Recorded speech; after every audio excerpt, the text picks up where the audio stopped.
Thank you for giving me this space today to share my perspective as in the context of asylum and displacement regarding this event. My name is Mohammad SHEHADAT.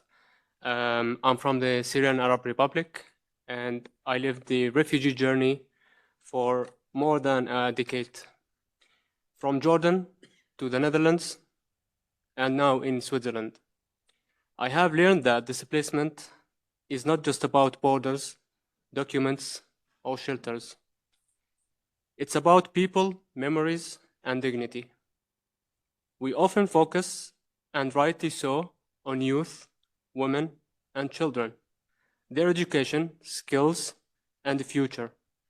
But there's another group whose presence, wisdom, and dignity deserve equal attention as well. When I founded the Youth for Peace initiative in Amman in Jordan in 2019, I used to meet and work with older persons, grandparents who fled war and lost everything they had built. I always noticed that the light in their eyes when I spoke with them.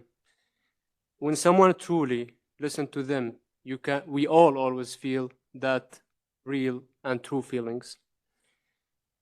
They shared stories of Syria before the conflict and the war, stories of loss and hope, of love and resilience. Their memories kept alive what had been broken, and their wisdom offered guidance when despair was near. This is deeply personal to me. My grandmother experienced the same thing that I faced in my life when she's older person. She experienced displacement in Jordan, Egypt, and Turkey. Her health declined, her mobility was limited, not only because of her health, but also because of her status. And she often said she felt like a guest in everyone's home except her own. Few months ago, she returned to Syria. When she stepped back into her house, even though the country was still fragile, her face lit up. I witnessed her strength and dignity return.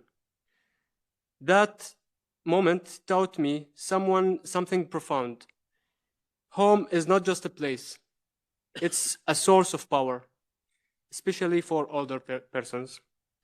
2 years ago, when I sought asylum in the Netherlands, I met Margaret, my Dutch language teacher.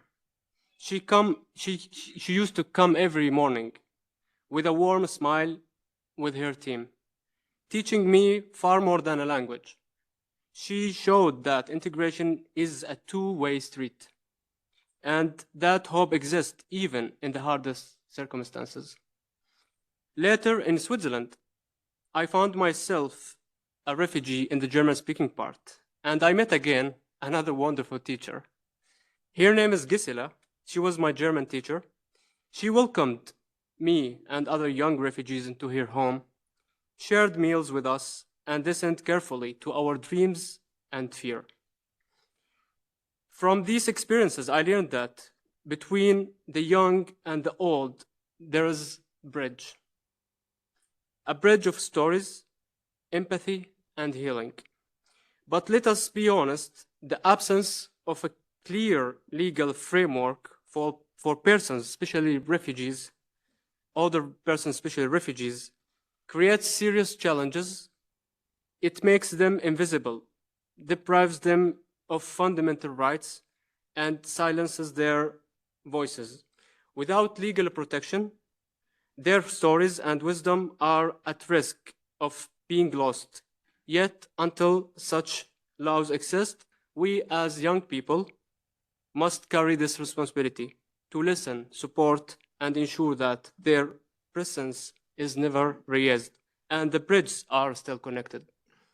These connections do more than ease loneliness. They foster cultural exchange and strengthen social cohesion. When older persons share memories of life before the war, they remind us of our shared humanity. When a refugee student teaches a new word, song, or recipe, older persons reconnect with hope for the future. Both sides are enriched and both sides heal. This is why I firmly believe that refugees integration must include older people as partners, not just beneficiaries.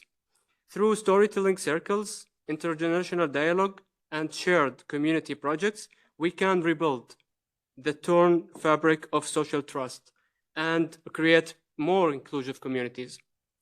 As we look towards a new Syria after the war, we must remember this. Rebuilding requires the energy of youth and the memories of elders. It will succeed only when generations speak to one another again, when children grow up knowing their grandparents' stories, and when grandparents see in those children the compassion and the strength needed to rebuild and lead. Thank you.